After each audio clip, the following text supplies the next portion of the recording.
My animation takes a global perspective. sawirradaydu waxay yeelanayaan aragti caalami ah tusidda 3 magaalo oo adduunka ka tirsan waxay sida aan ku qiyaasayo qaadan kartaa 50 sano ama wax la mid ah riinjiyeynta casriga waxay ku dhisan tahay fikradahayga adag qaarkood iyo sawirradayda waxaanan u kala qaybiyey dhowr isdul saaran sawirradaydu waxay muujinayaan magaalooyinka adduunka oo wada jirka ku hodmay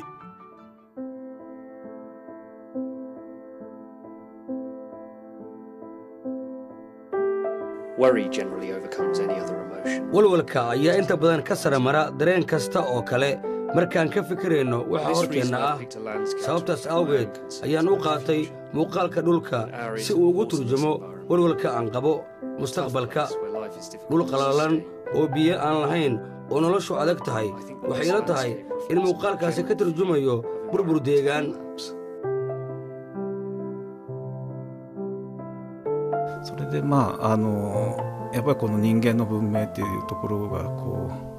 waxaan qabay aragtidan ilbaxnimada bini'aadamka in si uun looga adkaanayo waxaan la imid sheekada babel waxay ku jirtaa kibaabkii hore masiixiga bini'aadam ayaa isku dayay inay dhisaan minaarad sida cirka oo kale u dheer laakiin way ku fashilmeen waxa badanaa ay xiise geliya farshaxanyaqaannada aan ugu jeclahay amaba sheekooyinkii hore isla markiiba waxaa igu soo dhacay sawirkii brugel ka dibna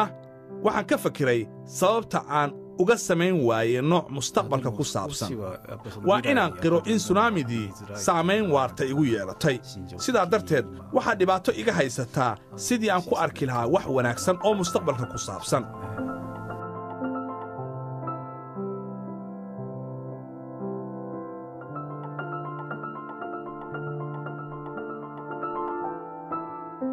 Mon œuvre, c'est essentiellement basé sur ma vision des paysages. shaqadaydu waxaa saldhig u ah aragtidayda la xidhiirta muuqaalka dhulka waxaana shaqadayda ku jira jilitaan dabeecadda iyo aniga waa sheeka la dhex maraysa aniga iyo dabeecadda dhulka ee tahay inaan haysanno haddaan doonayno mustaqbal wanaagsan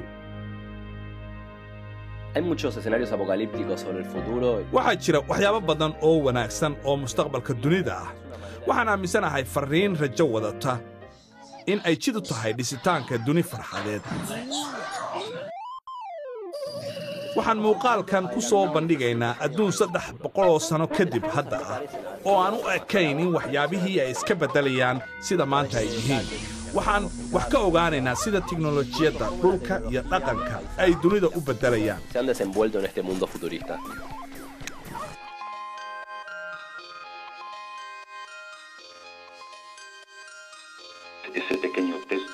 hadalkaas maldahan waa dhammaadkii waxaan dhammaanteen ka naqaannaa filimada iyo sheekooyinka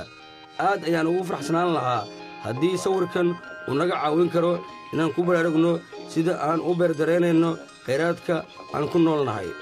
ka warran haddii aad hayso aragti ku saabsan mustaqbalka